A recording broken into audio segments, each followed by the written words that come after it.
কোনো চাপের কাছে নথি স্বীকার করা যাবে না। নির্বাচন কমিশনও কোনো কর্মকর্তাকে চাপ প্রয়োগ করবে না বলে মন্তব্য করেছেন নির্বাচন কমিশনার এএমএম নাসির উদ্দিন।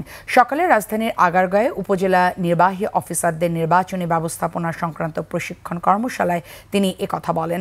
একটি সুষ্ঠু ও গ্রহণযোগ্য নির্বাচন উপহার দেওয়ার জন্য কর্মকর্তাদের প্রতি আহ্বান জানান প্রধান নির্বাচন কমিশনার। প্রশিক্ষণ কর্মশালায় উপজেলা নির্বাহী অফিসারদের বিভিন্ন দিক নির্দেশনামূলক বক্তব্য দেন নির্বাচন কমিশনারগণ।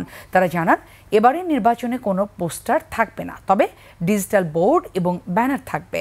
নির্বাচন কর্মকর্তাদের কোনো পক্ষপাতদুষ্ট আচরণ করা যাবে না উল্লেখ করে তারা বলেন, এবারের নির্বাচনে মোবাইল কোড হতে হবে আয়নার মতো স্বচ্ছ।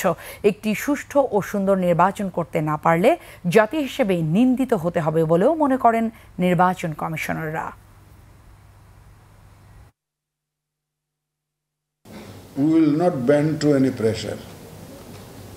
সেটা আমি এই মেসেজটা আপনাদের কাছে ডিসেমিনেট করতে চাই। আপনারাও কোনো প্রেশারের কাছে নথি স্বীকার করবেন না, কোনো চাপের কাছে নথি স্বীকার করবেন না, এবং সম্পূর্ণভাবে নিজের সিদ্ধান্তে, আইন অনুযায়ী সিদ্ধান্তে অটল থাকবেন। আমাদের পক্ষ থেকে আমরা সার্বিক সহযোগিতা দেব, এবং নির্বাচন কমিশনও কিন্তু কারো কোনো অন্যায় চাপের কাছে নথি স্বীকার করবে না।